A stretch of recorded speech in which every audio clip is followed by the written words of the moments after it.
dia, então, pessoal. Live streaming is on. A gente vai ver hoje, então, como a gente obtém a resposta completa de circuitos de segunda ordem, tá? Na verdade, assim, a resposta completa ela não é nenhuma matéria nova, tá? O que a gente vai fazer, a gente vai pegar tudo aquilo que a gente estudou por partes nas aulas anteriores, tá? Desde a obtenção da condição inicial, derivada da condição inicial, resposta forçada e resposta natural, tudo isso a gente vai juntar de modo a obter a resposta completa, tá? Tudo que a gente precisa para obter a resposta completa, a gente já estudou. Então o que eu vou passar para vocês hoje vai ser um procedimento, passo a passo, tá? Que é muito importante que vocês peguem vamos dizer, esse procedimento certinho, porque, por exemplo, eu vou dar um exemplo bem prático para vocês. Numa prova, vocês vão ter um exercício de segunda ordem para resolver, tá? Porque são exercícios bem extensos. Então, são questões que têm uma pontuação bem elevada, né? Então, eu sempre particiono a questão, não é, em subíndices para poder ir avaliando vocês, né, em termos de conhecimento numa mesma questão. Então, por exemplo, eu vou pontuar obtenção das condições iniciais, obtenção da derivada das condições iniciais, obtenção da resposta forçada. Tudo isso vai ser avaliado numa questão de segunda ordem, tá? Então, o papel de vocês é organizar a resolução do circuito, tá? Para que eu consiga achar depois, né, vamos dizer, tudo isso que vocês resolveram, passo a passo, né? E também o melhor é que esteja dentro de um roteiro, não é? Ou seja, calculo primeiro tal coisa, depois tal coisa, depois tal coisa, de uma maneira padrão, que daí fica mais fácil da gente se achar, tá? Então é isso que eu vou ensinar para vocês hoje, que é como a gente obtém a resposta completa de circuitos de segunda ordem, tá? Bom, só tirar a câmera aqui. A resposta completa, né, então, que seria o último item, né, dessa parte da matéria, né, ele consiste em organizar toda a informação obtida nas aulas anteriores, tá? Ou seja, organizar, não é colocar de uma maneira que a gente consiga juntar aquelas informações para obter essa resposta completa, tá? A gente sabe que a resposta completa ela é composta pela soma da resposta natural, né, o xndt, que é o que a gente viu na última aula, e da resposta forçada, tá? Isso aqui a gente viu lá desde dessa parte da matéria, né, que a solução das equações diferenciais, né, são compostas pela solução particular, solução homogênea, né, fazendo aí analogia com o que vocês aprenderam em equações diferenciais, né? Aqui no nosso caso, ao invés de solução particular e solução homogênea, é a resposta natural e resposta forçada, tá? Mas é a mesma, é só o nome diferente, representa a mesma coisa, né? E a gente viu então que a resposta natural ela pode ser de 3 tipos distintos, né, para circuitos de segunda ordem, que vai depender das raízes da equação característica, né? Essas respostas podem ser a superamortecida, criticamente amortecida ou subamortecida, né? E depois nós vamos ter ainda duas constantes arbitrárias, né, para serem calculadas, serem definidas em função das condições iniciais do meu circuito, né? Lembrando que como nós temos duas constantes arbitrárias, nós precisamos de duas condições iniciais para poder calcular essas constantes, né, que seria a condição inicial da nossa variável de interesse e a derivada da condição inicial da variável de interesse. Tá? E, no caso, a resposta forçada, né, como a gente está trabalhando em circuitos 1 apenas com circuitos em corrente contínua, ela vai ser sempre uma constante. Tá? Então a gente vai ver agora de uma forma prática como que a gente estabelece um passo a passo para obter essa resposta completa. Tá? Então nós temos vamos dizer, esse slide aqui é muito importante, tá, pessoal? Porque ele nos traz aqui vamos dizer, o passo a passo mesmo, né, em ordem do que tem que ser calculado. Tá? Nós temos que obter esses parâmetros aqui, e cada um desses parâmetros, no caso os 4 primeiros pontos, não é? Eles são obtidos numa configuração diferente do circuito. Tá? Uma configuração, por que eu digo isso? Alguns são obtidos para t menor do que zero, outro para t maior do que zero, dependendo do circuito. O capacitor e o indutor vão estar estáveis, né? O capacitor vai ser um circuito aberto e o indutor um curto-circuito. Em outras condições, em outro item eles não vão ser, não é?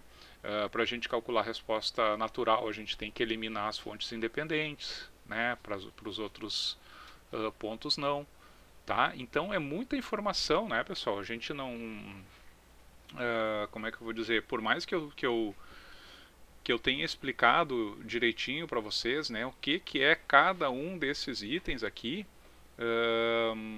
é muita informação para a gente ter na hora, não é?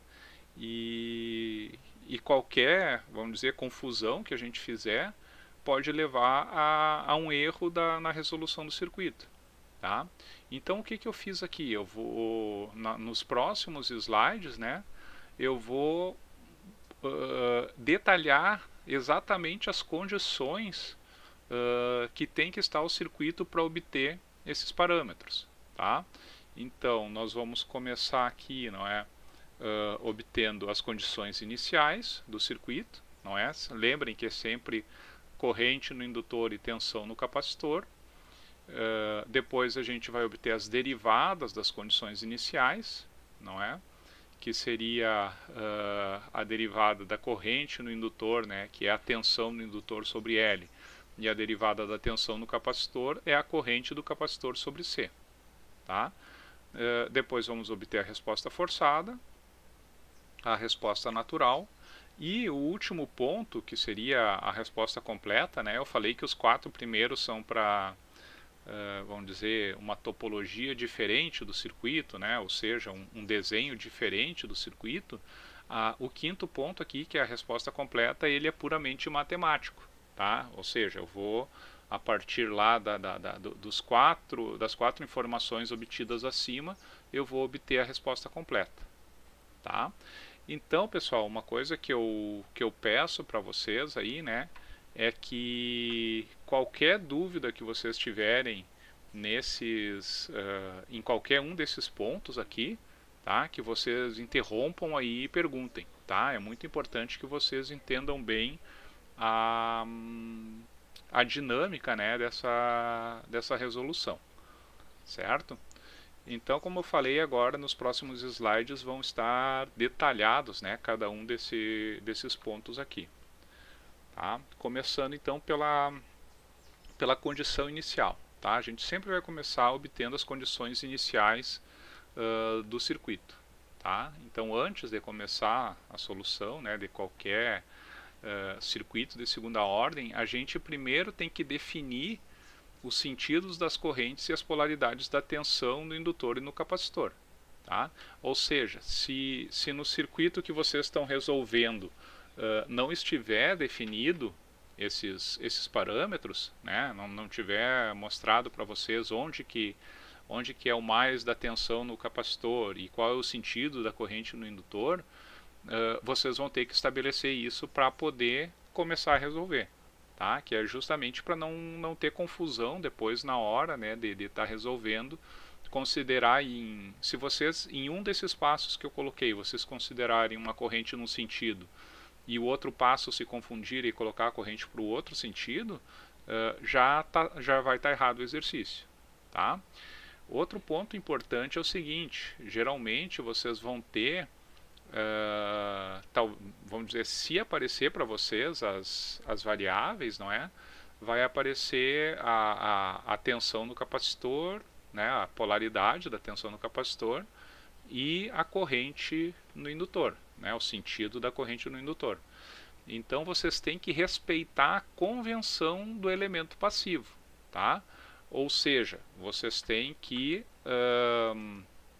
fazer a corrente do capacitor estar entrando pelo terminal positivo de tensão, né? E a tensão no indutor, o mais da tensão, tem que estar onde a corrente está entrando no terminal que a corrente está entrando. Tá? Vai ter algum circuito, pessoal, que vocês vão ter, por exemplo, eu até tive um colega de vocês me perguntou de um exercício que teve, né, que tinha o capacitor, o mais da tensão do capacitor, e a corrente estava saindo da polaridade positiva de tensão. Tá? E daí ele perguntou, tá, mas a corrente não tem que estar entrando no mais da tensão? Aí são duas coisas distintas. Tá? A corrente que está saindo do positivo de tensão do capacitor é a corrente que o exercício está pedindo. Tá? Ele quer saber o valor daquela corrente naquele sentido. Tá? O que vocês podem fazer é determinar a corrente no capacitor, que ela vai estar entrando pelo terminal positivo de tensão, e depois aquela corrente que está saindo, ela vale menos a corrente do capacitor. Tá? Mas sempre nessas questões aqui, para a gente obter condição inicial e derivada da condição inicial, né, porque a derivada da condição inicial ela vai depender daquelas variáveis ali, né, tensão no indutor e corrente no capacitor, a gente precisa obedecer a convenção do elemento passivo. Tá? Isso aí é o primeiro ponto que vocês vão ter que fazer para resolver o exercício. Tá? Ou seja, tudo que eu falei significa estabelecer o mais e o menos da tensão e o sentido da corrente no indutor e no capacitor. Tá? Sempre respeitando essa convenção do elemento passivo. Tá? Então, qual é o procedimento? Aqui está passo a passo também o que vocês têm que fazer. Tá? Redesenhar o circuito para t menor do que zero, certo? Então, aqui a gente vai deixar as fontes independentes no circuito, né? Porque se não está dito aqui que é para tirar, então vocês não tiram. E vão redesenhar então para t menor do que zero, ou seja, é antes da chave fechar ou abrir, não é? Ou antes da minha fonte lá com a função da singularidade modificar o estado dela, tá? Então vocês vão redesenhar esse circuito substituindo, tá? Daí esses três passos aqui são feitos juntos, né? Porque ao redesenhar o circuito vocês vão substituir o capacitor por um circuito aberto e o indutor por um curto-circuito. Né? Lembrando que a tensão nesse circuito aberto vai ser a condição inicial da tensão no capacitor e a corrente no curto-circuito vai ser a condição inicial da corrente no indutor. Tá? Então, por isso que a gente, antes de começar isso aí, a gente já estabeleceu as polaridades de tensão em sentidos de corrente. Né? Porque agora aqui, quando eu for calcular nesses dois últimos pontos, eu vou ter que calcular de acordo com polaridade de tensão e sentido de corrente.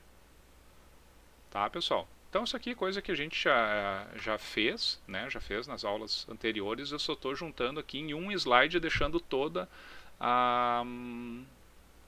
o resumo do que tem que ser feito. Tá bom? Qualquer dúvida, falem aí. Tá?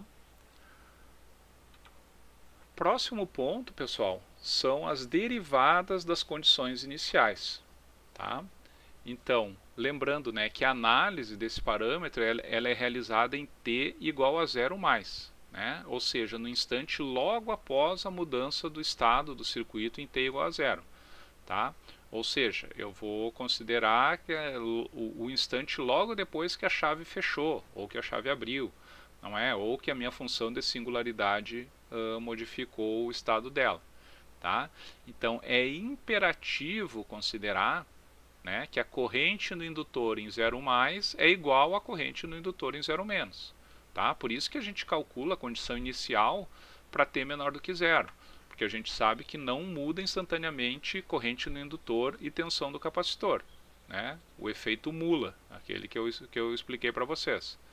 Né? Então, a gente vai partir essa análise, né, considerando, né, que a corrente no indutor não modificou do meu passo anterior para esse, e a tensão no capacitor também não modificou de 0- para 0+. Tá? Então, aqui, ó, procedimento redesenhar o circuito completo para t maior do que zero. Tá? O que significa o circuito completo? Eu vou considerar as fontes independentes. Tá? Teve um colega de vocês numa aula passada, não estou bem lembrado, mas acho que foi o Davi que perguntou quando que a gente tirava as fontes independentes, quando é que deixava. Então aqui, né, e eu falei que no passo a passo ia estar explicado, né? Então aqui vocês podem ver que foi nesse passo eu preciso do circuito completo, tá? Então, para t maior do que zero, certo? Ou seja, a única coisa que vocês vão usar o circuito para t menor do que zero é para obter as condições iniciais. O restante, derivada das condições iniciais, resposta natural, resposta completa, é tudo para t maior do que zero. Tá? Então, eu vou redesenhar esse circuito, né? E vou ter que determinar a tensão sobre o indutor, né? Lembrando que agora nesse instante, né, em 0+, não tem mais aquela questão que o indutor é um curto e o capacitor é um circuito aberto. Tá? Eles são recolocados no circuito. A única coisa que eu sei nesse instante é que a corrente no indutor não mudou de 0- para 0+, e a tensão do capacitor não mudou de 0- para 0+. Tá? E eu vou ter que obter, então, a tensão sobre o indutor, né, o meu VL de 0+, e a corrente no capacitor, o meu IC de 0+. Lembrando, né, que esse VL e esse IC, eles têm que corresponder lá com por exemplo, aqui a polaridade do VL tem que corresponder com o sentido do IL. Tá? Ou seja, o meu IL vai estar entrando no indutor pelo terminal positivo de VL. Tá? E também o meu IC, a corrente no capacitor, tem que coincidir com a polaridade da tensão no capacitor. Ou seja, essa corrente tem que estar entrando pelo terminal positivo dessa tensão aqui. Tá? Isso aqui que é aquela regra do sinal do componente passivo que eu coloquei para vocês no slide anterior. Tá? Então, obtendo o meu VL de 0+ e o meu IC de 0+, o que eu vou considerar para obter esses valores? Eu vou considerar as condições iniciais, né? o meu IL de 0+ e o meu VC de 0+, que vão ser os mesmos do passo 7.8.1. Né? E além disso, as fontes independentes do circuito, né? Porque ele vai estar redesenhado completo para t maior do que zero. E daí, obtendo o VL de 0+ e o IC de 0+, eu só uso essas equações que estão colocadas aqui para calcular a derivada da condição inicial. Né? Ou seja, a derivada da corrente é o VL de 0+ sobre L, e a derivada da tensão é o IC de 0+ sobre C. Tá? Isso aqui também em aula eu expliquei para vocês, né, que isso aqui sai da relação entre tensão e corrente do indutor e do capacitor. Né? Ou seja, tensão no indutor é L vezes dI dt. Né? E a corrente no capacitor é C dVc dt. Né? Se eu substituir no lugar do T 0+, eu chego nessas equações aqui, só isolando a derivada da condição inicial. Tá bom? Bom, segundo passo. Vamos agora então para o meu terceiro passo, certo? O terceiro passo é a resposta forçada. Primeiro a gente tem que entender o que é a resposta forçada. A resposta forçada é a minha resposta estável, né, voltando a corrente do indutor e tensão no capacitor, né, a gente sempre trabalha com essas duas variáveis, depois que o circuito estabiliza em T maior do que zero. Né? Então a gente chama o T da resposta forçada de T igual a infinito. Né? A gente extrapola, joga lá para o infinito para garantir que o circuito estabilizou. Né? Ele passou pelo transitório da mudança, né, das tensões, das correntes, e estabilizou novamente num valor CC. Por mais que a gente fale que T é igual a infinito, o T pode ser 1 milissegundo. Né? Se depois de 1 milissegundo o circuito sofreu a variação transitória e estabilizou, eu já cheguei na resposta forçada. Tá? Então, o que eu vou utilizar nesse caso? O mesmo circuito do passo anterior. Né? O que é o mesmo circuito? Redesenhar o circuito para T maior do que zero. Tá? Só que, lembrem que em T igual a 0 mais eu considerava o capacitor no circuito, né, para calcular a corrente por ele, e considerava que o indutor não era um curto, porque eu tinha que calcular a tensão sobre o indutor. Agora, novamente, né, como eles estabilizaram, eu vou substituir o capacitor por um circuito aberto e substituir o indutor por um curto-circuito. Tá? Então, vocês podem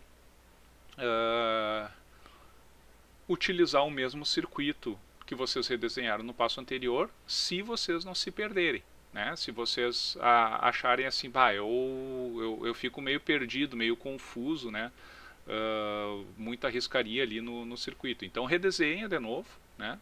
Substituindo o capacitor por um circuito aberto e o indutor por um curto-circuito. Né? Respeitando aqueles mesmos sentidos de corrente e polaridade de tensão lá que vocês começaram a resolução do exercício de vocês. Tá? E aqui então eu vou obter a tensão no circuito aberto, né, o meu VC de infinito, e a corrente no curto-circuito, o meu IL de infinito. Tá? Esse passo, pessoal, essa obtenção da resposta forçada, ele é exatamente igual à obtenção da condição inicial. Tá? Só que a condição inicial é obtida para T menor do que zero e a resposta forçada para T maior do que zero. Tá? Mas o procedimento é exatamente igual. Certo? Bueno, vamos então para o próximo passo. O próximo passo, então, é a obtenção da resposta natural. Né? Lembrem, né, que o que eu preciso para resolver o circuito? Eu preciso das condições iniciais, né, que vão ser as condições iniciais, vão me permitir calcular aquelas constantes arbitrárias, né? E daí eu estou separando a resposta completa entre a resposta forçada, que eu obtive no passo anterior, no 7.8.3, e a resposta natural, que é o que eu estou mostrando aqui. Né? Então, por isso que a resposta forçada ela seria a resposta estável devido às fontes independentes do circuito. Né? E a resposta natural ela vai ser a resposta devida apenas às condições iniciais. Né? Então, a resposta natural ela vai tender a zero, sempre. Né? Então, por isso que eu, na obtenção da resposta natural, eu tenho que desabilitar as fontes independentes. Tá?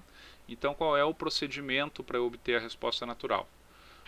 Eu vou redesenhar o meu circuito para T maior do que zero, desabilitando as fontes independentes. Tá? E daí, claro, né, no nosso mundo perfeito, na nossa utopia, a gente vai redesenhar e vai aparecer um resistor, um indutor e um capacitor em série. Né? Ou um resistor, um indutor e um capacitor em paralelo. Né? Que bom que assim fosse. Né? Mas muitas vezes a gente precisa associar resistores, não é, para poder chegar num equivalente RLC série ou RLC paralelo. Tá? Vou comentar aqui, né, agora não faz parte da explicação, mas eu falei na última aula, volto a ressaltar, que a gente pode ter, no caso da resposta natural, né, um circuito do tipo RLC série, RLC paralelo, ou o circuito genérico, que é aquele que eu tenho que equacionar, né, para obter a equação diferencial de segunda ordem para então resolver. Esse semestre, excepcionalmente, eu estou tirando o circuito genérico da prova. Tá? Então, vamos dizer, quando vocês forem resolver, vocês vão saber que mesmo que não pareça que é um circuito do tipo RLC série ou RLC paralelo, vocês podem associar os resistores ali e chegar num equivalente RLC série ou RLC paralelo. Tá? Mas, vamos dizer, no mundo real, nem sempre é assim, não é? Ou seja, a gente pode ter o circuito genérico também. Tá? Mas, vamos lá. A gente redesenhou para ter maior do que zero, desabilitando as fontes independentes, associamos resistores, né, e chegamos num circuito resultante, que ele pode ser do tipo RLC série, né, RLC paralelo ou um circuito genérico. Genérico é que não é nenhum dos anteriores. Tá? E aqui já estão então as equações que vocês precisam, né, utilizar para obter o alfa e o ômega zero nesses três casos. Né? Então, R sobre 2L é o alfa para o RLC série e 1 sobre 2RC para o RLC paralelo. O ômega zero ele é igual, né, 1 sobre raiz da LC. E no caso do circuito genérico, que não vai cair na prova, mas vocês têm que saber fazer também, né? Vocês vão ter que equacionar o circuito, chegar na equação diferencial de segunda ordem, e da equação diferencial de segunda ordem vocês vão tirar essa equação, né, que ela é o que a gente chama de equação característica, né? E daí, estando nesse formato, né, onde a gente deixa aqui o s ao quadrado multiplicado por 1, o que tiver multiplicando s vale 2α, e o que tiver independente de s aqui vale ômega zero ao quadrado. Tá? E daí esse alfa e esse ômega zero vocês vão usar como o alfa e o ômega zero dos casos anteriores. Tá?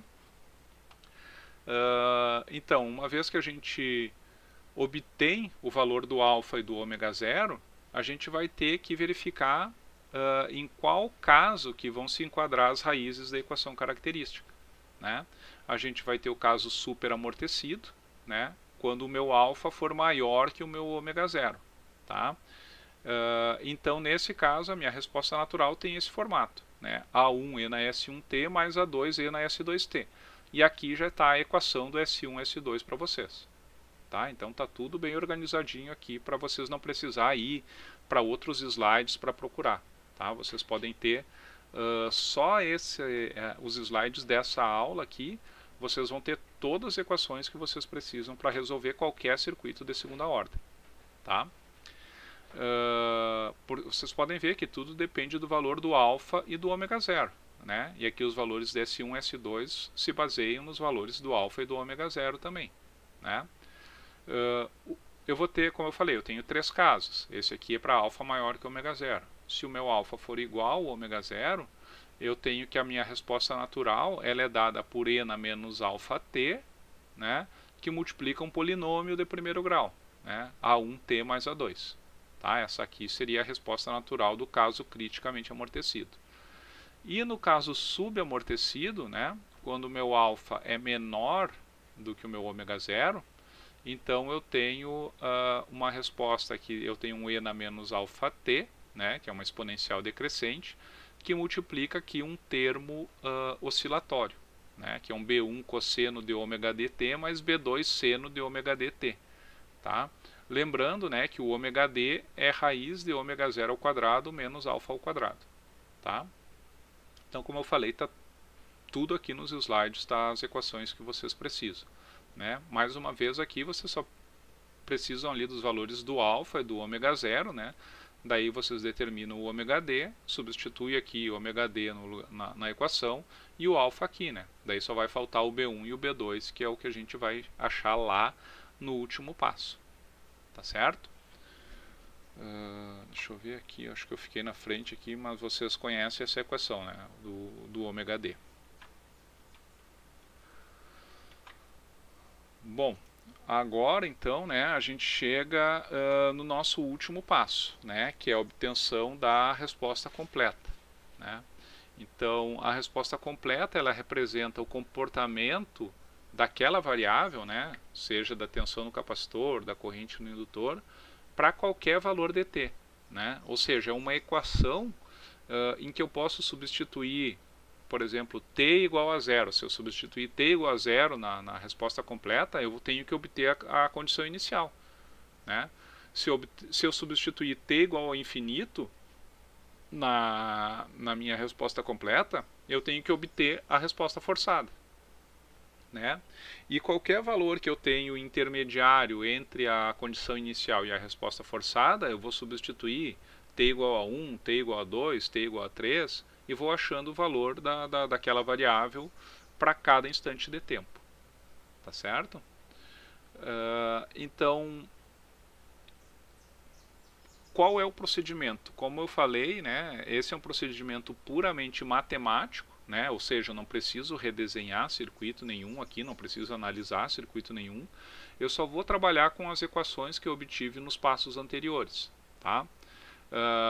Primeiro passo, determino matematicamente a minha função xdt. Né? O que é o xdt? Se eu estiver trabalhando com tensão no capacitor, vai ser o vcdt. Né? Se eu estiver trabalhando com a corrente no indutor, vai ser o ILdt. E como que eu obtenho essa expressão? Eu sei que a resposta completa vai ser a resposta natural, que eu obtive no passo anterior, né, no ponto 4, mais a resposta forçada, que é a que eu obtive no ponto 3. Né? Para eu poder aplicar as duas condições iniciais, lembrem, né, que a primeira condição inicial é a condição inicial da variável, e a segunda condição inicial é a derivada da condição inicial. Né? Então, para aplicar a derivada da condição inicial, eu preciso derivar a função, né? Porque daí eu substituo t igual a zero na derivada da função xdt. Então, essa função que eu obtive aqui no primeiro passo, ela tem que ser derivada, né, no segundo passo, que eu vou obter aqui a derivada do xdt, que depois eu vou substituir t igual a zero. Tá? Agora, eu aplico a condição inicial, né, que eu obtive lá no primeiro passo, no 7.8.1, no meu xdt, fazendo t igual a zero. Né? Então, eu substituo t igual a zero nessa função aqui, né, e acho um sistema, né, um A1 mais A2, por exemplo, né, igual ao x de zero, né, que é o que eu obtive lá no 7.8.1. A minha segunda condição inicial, que é a derivada da condição inicial, foi obtida no meu ponto 2, né, no 7.8.2. Então, essa condição inicial, a derivada da condição inicial, eu vou obter para a derivada da função que eu obtive aqui, né, nesse ponto aqui. Tá? E, uma vez que eu faço isso, eu vou ter duas equações, não é? E duas variáveis. Daí eu só tenho que resolver esse sistema, né, de 2 por 2 aí, para achar o valor das constantes arbitrárias A1 e A2. Né? E com isso, então, eu finalizo a análise de um circuito de segunda ordem. Né? Pessoal, então agora sim, ó, conseguiram entender esse passo a passo? Tá lógico para vocês? Ficou alguma dúvida?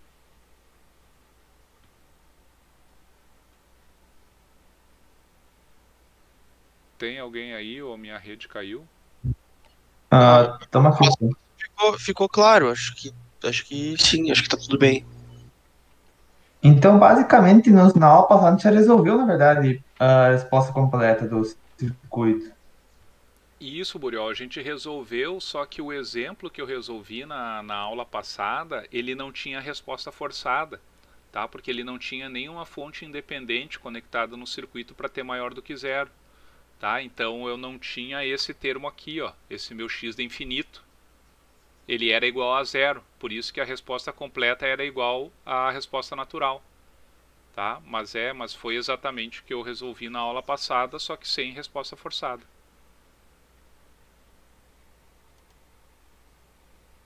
E na resposta forçada desse circuito, deixa as fontes, deixa a fonte dependente, deixa tudo, certo? Só isso que me ficou de dúvida mesmo. A resposta forçada, ó, tu vai ver aqui no item 7.8.3. Ó, utiliza o mesmo circuito, né, do passo anterior, né, que é o circuito completo para t maior do que zero, né? Então tu deixa as fontes, só que tu vai ter que cuidar uma coisa, né, que tem que ser para t maior do que zero.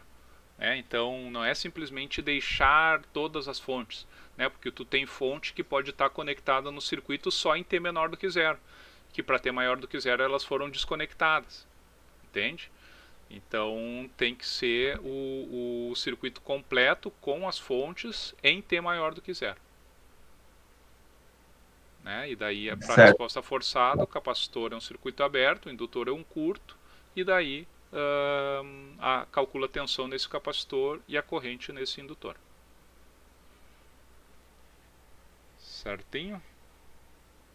Alguma dúvida mais, pessoal?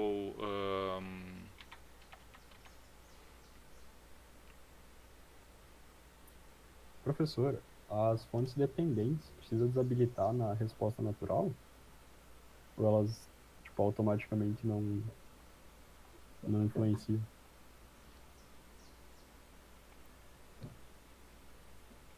Gabriel, tá bem baixinho o teu áudio, mas tu perguntou se as fontes... Eu não sei se tu pode falar mais alto, chegar mais perto, hein? Sim, eu acho que é o microfone. Eu pedi se as fontes dependentes precisa desabilitar na resposta natural. Não, as fontes dependentes nunca desabilita, em situação nenhuma. Tá. Tá, Gabriel?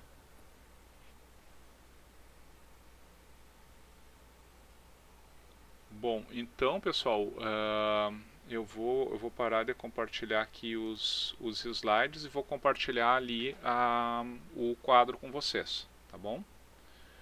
E daí a gente vai começar analisando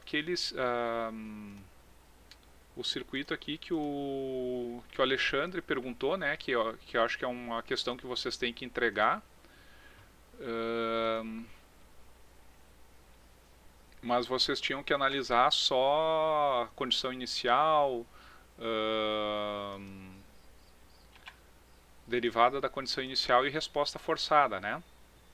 Mas eu vou aproveitar esse exemplo aqui e a gente já vai fazer a resposta completa dele, né? Porque a resposta completa vai pegar as condições iniciais e resposta forçada, e além disso vai pegar a resposta natural, né? E também calcular a resposta completa. Daí a gente já tem um exemplo aí para a nossa aula de hoje.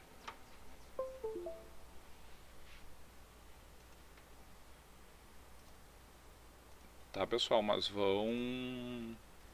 qualquer dúvida aí vão perguntando, tá?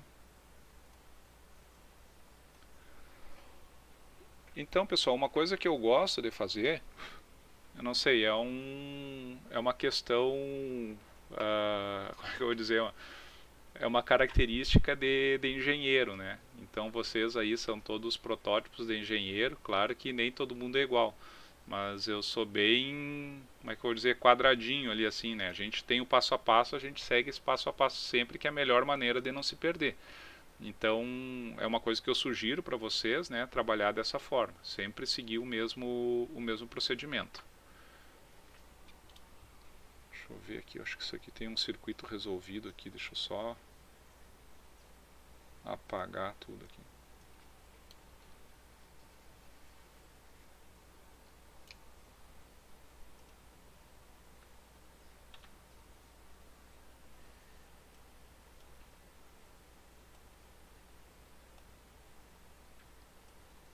Então, pessoal, eu vou fazer bem no nosso passo a passo ali, tá? Então, a gente vai pegar o nosso item 7.8.1, né, o primeiro passo, onde eu vou analisar para t menor do que zero, né? Então, vou colocar aqui assim, né, primeiro passo.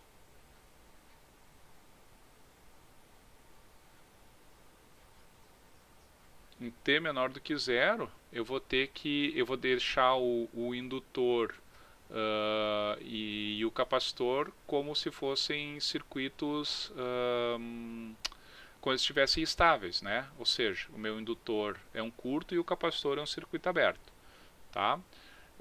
Então, para t menor do que zero, a primeira coisa que eu tenho que analisar é aquela fonte de corrente D2-UDT, né? Lembrando que o UDT é uma função que vale 0 para t menor do que zero e vale 1 para t maior do que zero, né? Então, para t menor do que zero, ela vale 0, eu tenho uma fonte de corrente de 0 amperes, que é um circuito aberto. Tá?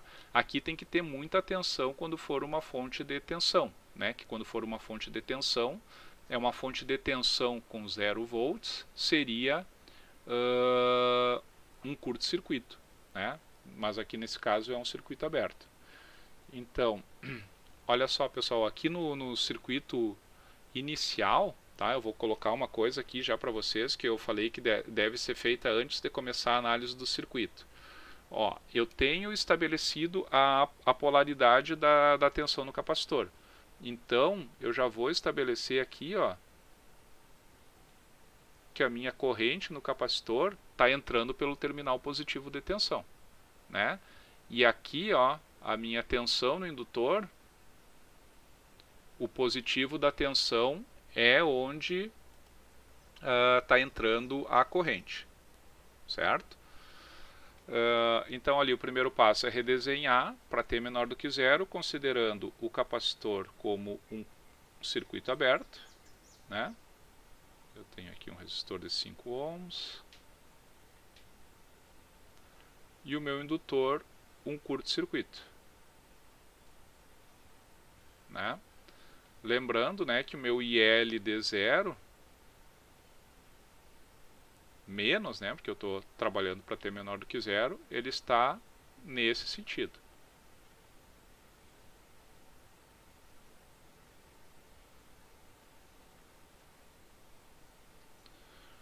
Então, pessoal, nesse passo eu tenho que obter o meu IL de zero menos e o meu VC de zero menos.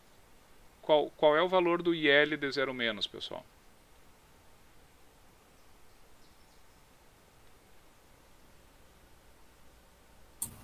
Eu coloquei -3.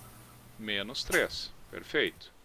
Isso aí, pessoal, lembra que vocês estão a uma semana da prova, vocês têm que responder tudo isso aqui de bate-pronto, né? E o VC de zero menos, qual é o valor? 0. 0 volts, né? Ele está em paralelo com um curto-circuito e eu não tenho corrente nenhuma circulando pelo resistor de 5 ohms. Então, meu primeiro passo está ok, né? Obtive já as condições iniciais. Vou então para o meu segundo passo, né? Lembrando que o segundo passo é obtido para t igual a 0 mais, né? Ou seja, logo depois que a única mudança que vai ter aqui, né, em 0 mais, em termos de configuração de circuito, é que a minha fonte de corrente ali, né, de 2 ampere, de 2 UDT, ela vai ter que ser considerada no meu circuito, né? Então eu tenho aqui agora uma fonte de 2 amperes, aqui para cima, né?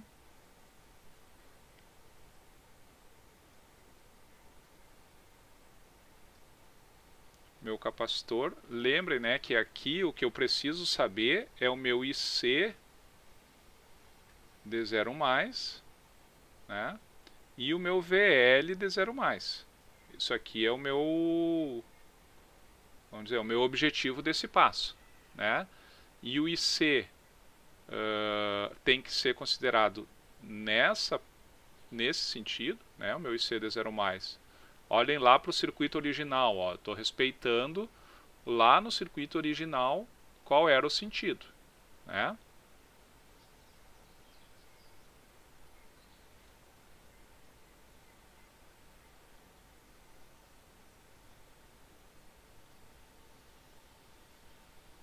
E aqui, mesma coisa, né? O meu VL vai ter essa polaridade.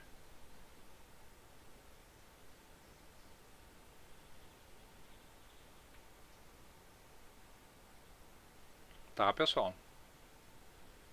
esse passo aqui, ele é sempre um mistério, né? Eu vou ter que resolver ele para poder descobrir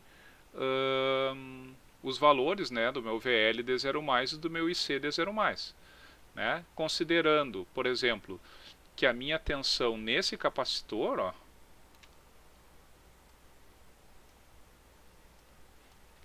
a tensão no capacitor, ela não mudou de 0- para 0+. Né? Então a tensão aqui, ó, é 0 volts. Né? E a minha corrente no indutor, ela é menos 3 amperes. Né? Quer dizer que eu tenho 3 amperes saindo pelo terminal positivo da tensão. Né? Lembre que menos 3 amperes para baixo é a mesma coisa que 3 amperes para cima. Tá? Então, agora eu vou analisar esse circuito para obter ali o meu IC, não é? E obter o meu VL D0+. Tá? Aqui, ó, pessoal, o que eu posso fazer, como eu tenho duas correntes já nesse nó aqui, ó, eu posso descobrir, por exemplo, a corrente para cá. Tá? Mas olha só, eu tenho 3 amperes entrando no nó vindo do indutor, né? E 3 amperes saindo do nó por causa da fonte decorrente. Então eu tenho 0 amperes aqui, né? Então quer dizer que a minha queda nesse resistor aqui é 0 volts também, né? Certo? E aqui, se eu tenho 0 amperes, eu tenho 0 amperes aqui, né? Eu estou mostrando a mesma corrente, só estou mostrando 0 para vocês olharem para esse nó daqui, ó. Então vocês podem ver que no nó do capacitor eu tenho 2 amperes entrando, né? E 0 amperes entrando. Quer dizer que o meu IC D0+ vale 2 amperes. Né? E se eu analisar essa malha aqui do meio, né?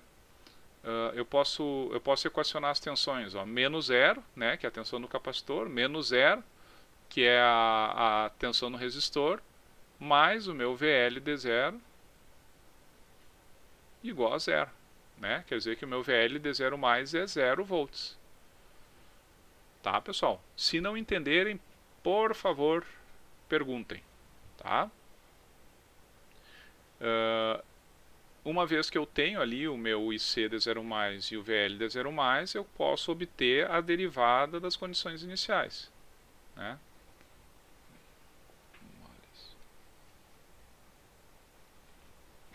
Então eu tenho aqui o meu dVc D0+ sobre dt, é o meu IC D0+ sobre C.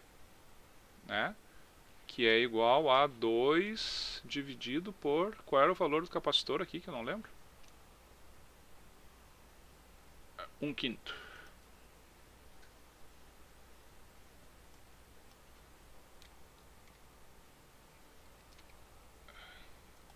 Eu perguntei para vocês justamente para não mexer no zoom disso daqui. Cada vez que eu mexo é uma tristeza para ajeitar. 2 por 1/5, que é igual a 10 volts por segundo. Né? E a derivada da corrente no indutor é o meu VL D0+ sobre L, né? Que é igual a 0 amperes por segundo. Tá, pessoal? Então, já tenho os 2 primeiros passos feitos. Tá? Eu já tenho a condição inicial e a derivada da condição inicial. Vou agora então para o meu terceiro passo. Vou vir aqui para cima.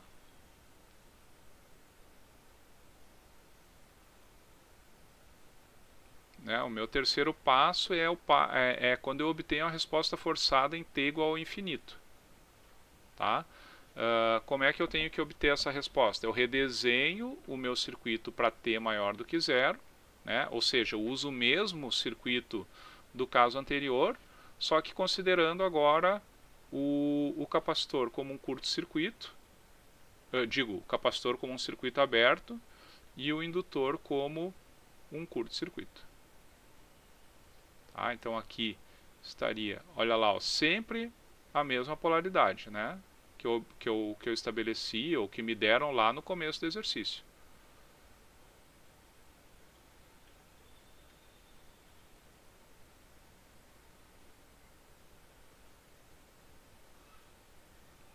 Aqui estaria o meu IL de infinito.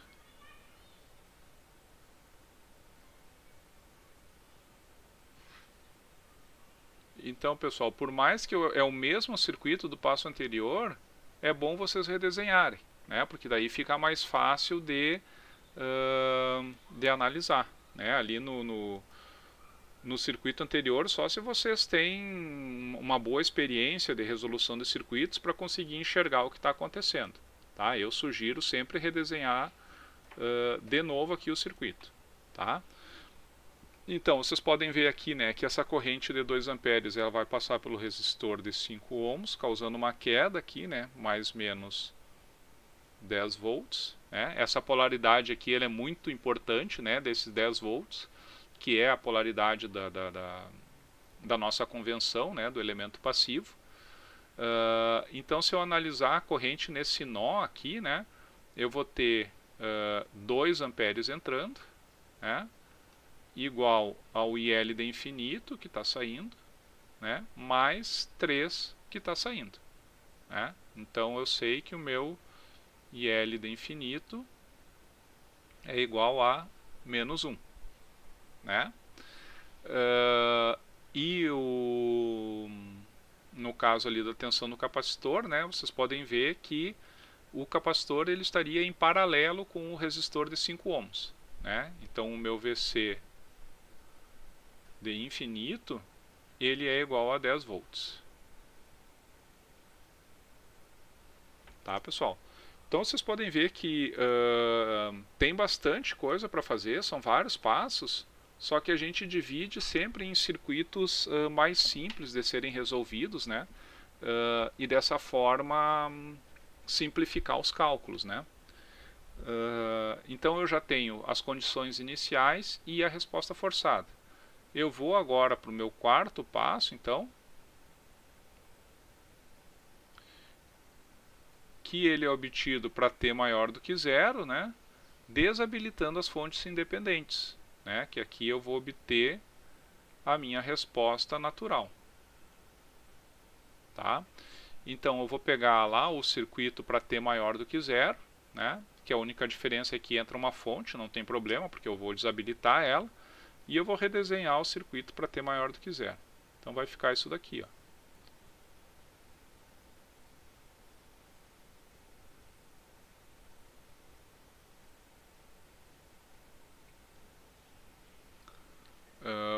Alexandre, eu acho que o que eu calculei nos 3 passos anteriores era o que tu queria saber, né? O gabarito dessa questão para o que vocês têm que entregar hoje, não é? Sim, eu errei o desenho do segundo passo ali. Eu esqueci de deixar as fontes independentes. Ah, tá. Beleza. Mas o resto estava certo. Show. Tá, então aqui, ó, pessoal, redesenhei o meu circuito, tá? Vocês podem, lá se for lá para o nosso procedimento, né? No quarto passo eu redesenho o circuito, né? Para t maior do que zero, eliminando as fontes independentes, e daí eu tenho que verificar se ele é um circuito RLC série, RLC paralelo ou é um circuito genérico, né? Nesse caso aqui, facilmente a gente vê que ele é um RLC série. Né? Agora eu só preciso saber os valores do alfa e do ômega zero. Né? Se eu pegar ali da nossa aula, deixa eu ver como é que fica aqui, para um circuito RLC série, o alfa é R sobre 2L.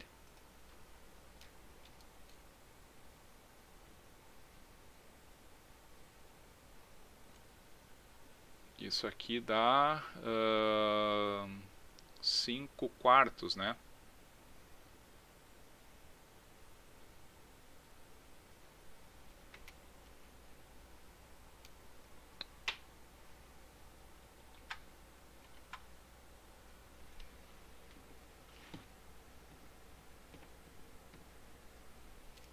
dá 1,25. E o meu ômega zero, ele é 1 sobre raiz DLC, né? Isso aqui vai dar, deixa eu ver,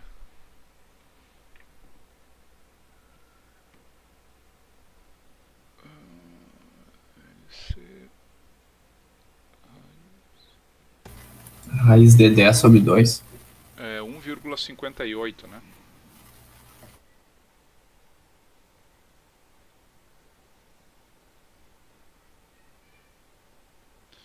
Então, pessoal, nesse caso, a gente tem um ômega zero maior do que alfa, né? Que é um caso subamortecido.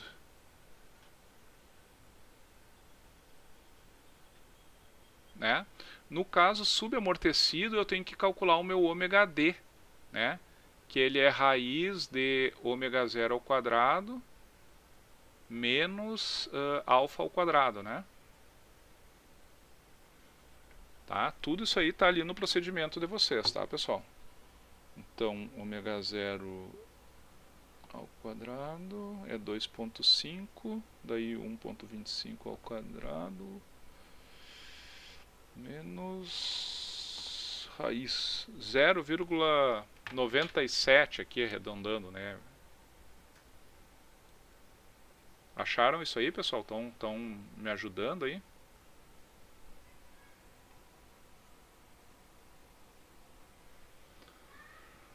Bom, 0,97 eu vou arredondar, não façam isso em prova, tá? Mas eu vou arredondar para 1 aqui, né? 3% não é muita diferença, né? Ah, Só não façam isso em prova. Ainda mais se for para arredondar a nota para mais. Pois é. Não, mas se ficou com 9,7 eu arredondo para 10 sem problema. Pessoal, então aqui, ó, a primeira coisa, no exercício não foi dito, né, o que era para calcular, se era corrente no indutor ou tensão no capacitor. Né? A gente está fazendo aqui um exemplo.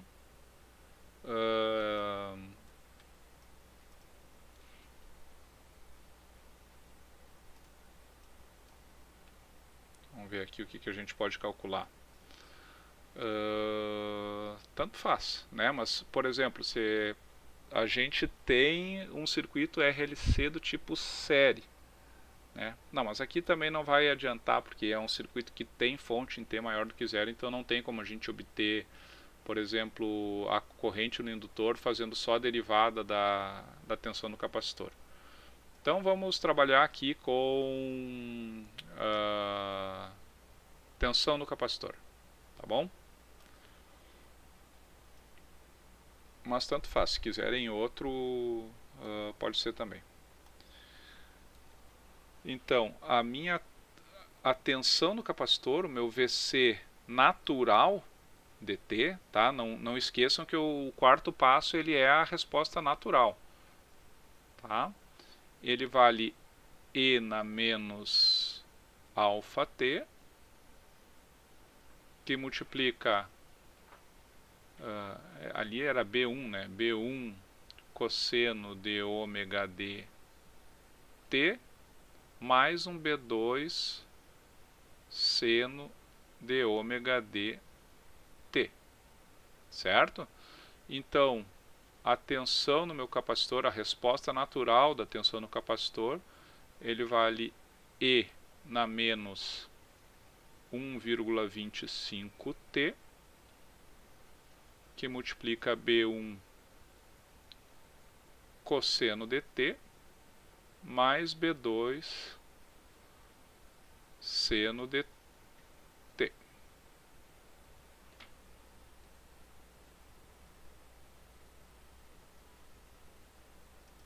Tá, pessoal?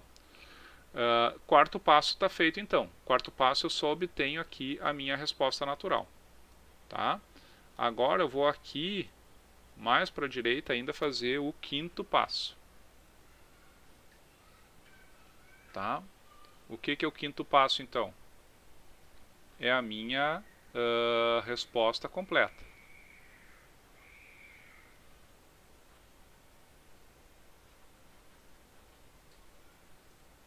Tá? Então, a minha resposta completa, o meu VC-DT, ele vai ser igual à resposta natural, o VCN-DT, né? Mais a minha resposta forçada, o meu VC de infinito, certo? Então, o meu VC-DT, ele vai ser igual a E na menos 1,25t, que multiplica B1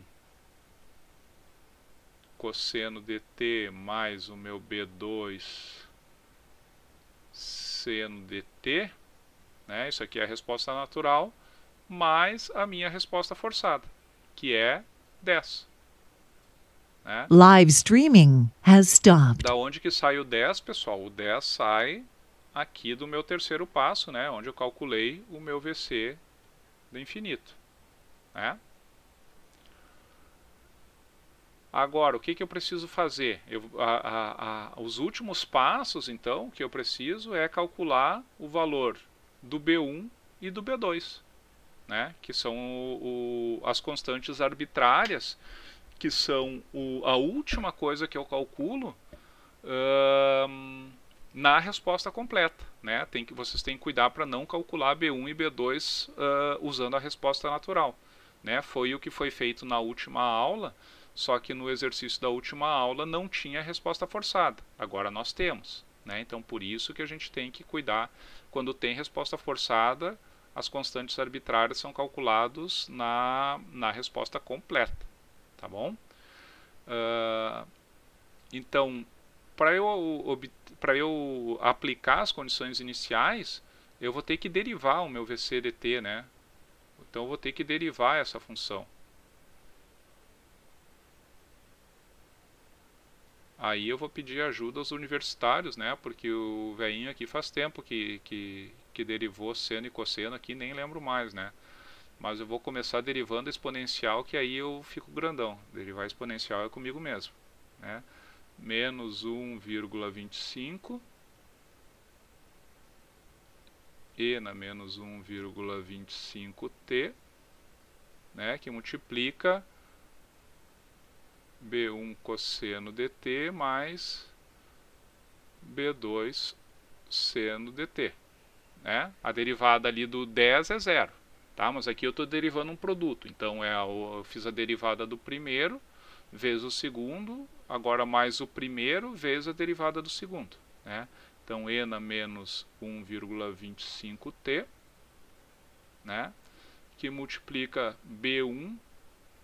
Aqui, pessoal, o ômega d ele é igual a 1. Né?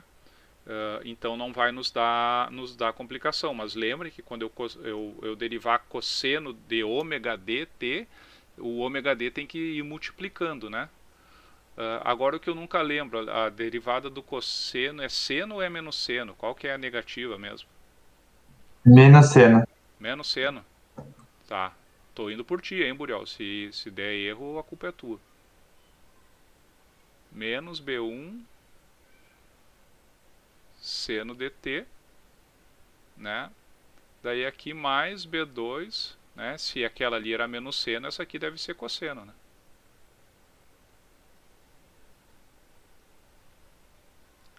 É isso aí, pessoal.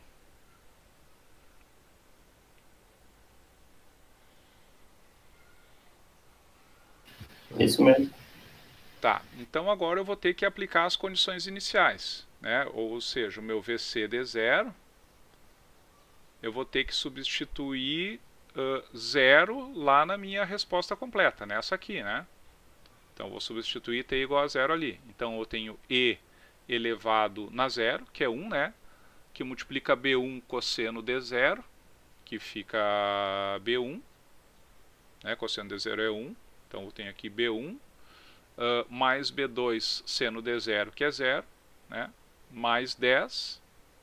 Então, B1 mais 10 vai ser igual, vamos ver qual era a condição inicial mesmo, condição inicial era 0, né? Foi calculado ali no começo.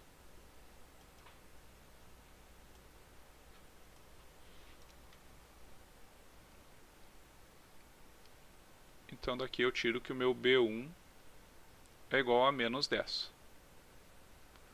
Agora a derivada da condição inicial, né, meu dvc0 dt, eu tenho que substituir 0 agora nessa expressão aqui, né, que é a derivada da função. Tá? Então, menos 1,25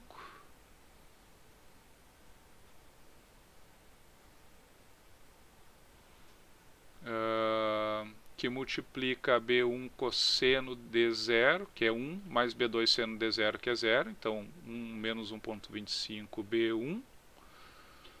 Daí eu tenho aqui mais E na menos 1,25 T, que é 1, menos B1 seno dt, que é 0, mais B2 cosseno dt, que é B2. Então, mais B2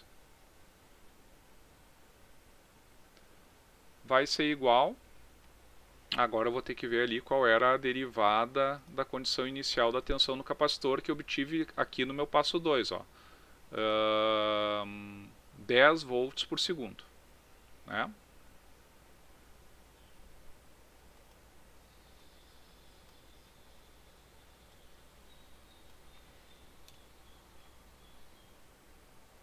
Então isso aqui vale 10. Né? Então, se eu substituir ali, né, o meu B1 é menos 10, eu vou ter 12,5 positivo. Passa para o outro lado menos, daí então meu B2 é menos 2,5. Tá, pessoal? Então, com isso eu obtive a última coisa que faltava para obter a minha resposta completa. Né? Então, o meu VC dt vai ser igual a E na menos 1,25T, que multiplica B1, né, que é menos 10 cosseno dt, mais o B2, que é menos 2,5 seno dt, mais 10.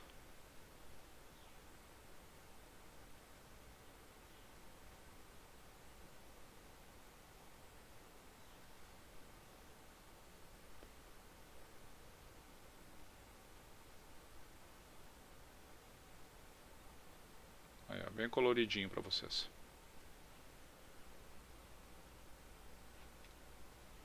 Tá, pessoal? Então esse aí foi o passo a passo para a gente obter a resposta completa da tensão no capacitor desse circuito de segunda ordem. Tá? Como eu falei, né, a resposta completa, ela é só eu substituir T ali nela, né, que eu tenho que achar todos os valores do meu que eu obtive nos passos anteriores, né? Por exemplo, se eu pegar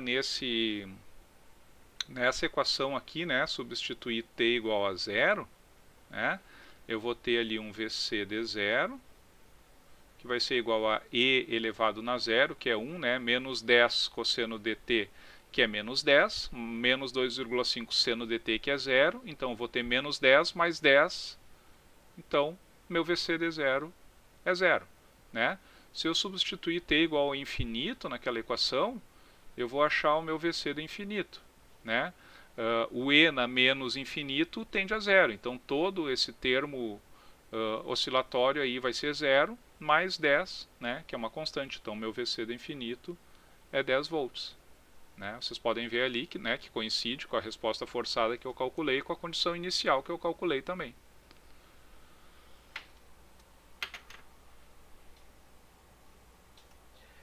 Hein, professor, e aí na prova, mais ou menos, né, como esses exercícios da segunda ordem, eles têm um número de passos maiores, são um pouco mais complexos. Basicamente, então, se a gente tiver 3 questões, né, que nem na primeira prova, um circuito desses, a resolução seria 50% da prova e as outras duas 25% cada, mais ou menos isso? E Olha, eu daí não. o senhor dividiria esses subpassos assim com peso cada um dele? Provavelmente a prova tenha duas questões, tá? Uma questão de primeira ordem valendo 4 e uma questão de segunda ordem valendo 6. Ah, tá, tranquilo. Tá? E toda, vamos dizer, ela vai estar toda estratificada, né? O cálculo da condição inicial vale tanto, a derivada da condição inicial vale tanto, a resposta forçada vale tanto, a resposta natural vale tanto, a resposta completa vale tanto.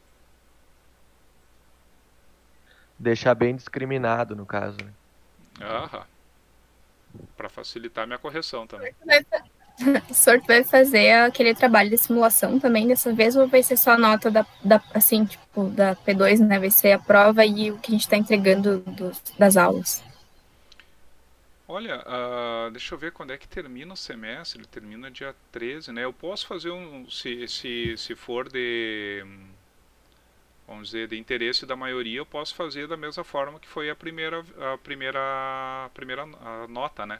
Deixar um trabalho de simulação e deixar para entregar no último dia do semestre, né, valendo 1 ponto. Eu acho que alivia a questão da nota, né. Pois é, não sei, esse final de semestre é corrido para todo mundo em relação às provas, né? Porque independente do andamento da matéria, as provas do final do semestre ficam basicamente para uma semana só e depois dos exames.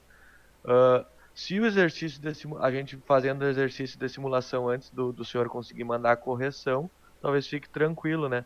Só também a gente não vai ter certeza se a própria simulação vai estar certa, né? Eu posso Que fazer nem, o né? seguinte, então, ó, eu posso deixar a tarefa optativa, tá? Quem quiser faz o trabalho de simulação valendo 1 ponto e a prova valendo 7. Quem não fizer tem a prova valendo 8.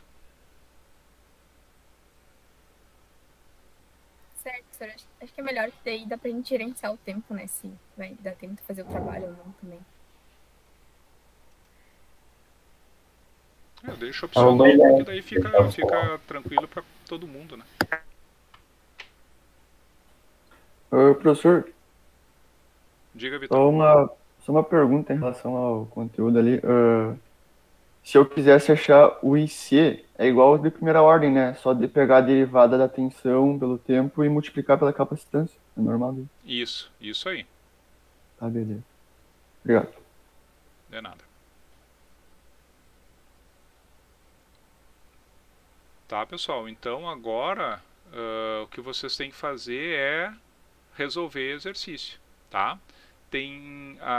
Eu acho que tem vários exercícios da lista que, vamos dizer, que eles se enquadram na situação de circuito genérico, tá? Então, se vocês quiserem, eu posso dar uma passada de olhos na lista ali e separar para vocês só o que é...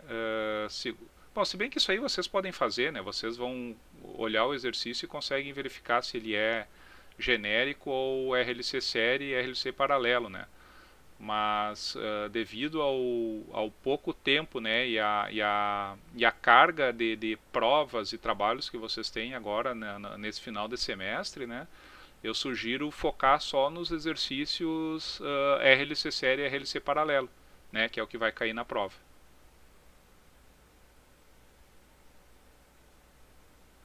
Tá, mas se vocês tiverem dúvida de alguma questão da lista ali, professor, esse aqui se enquadra como RLC série, RLC paralelo ou é genérico, mandem ali no grupo que eu olho e respondo para vocês.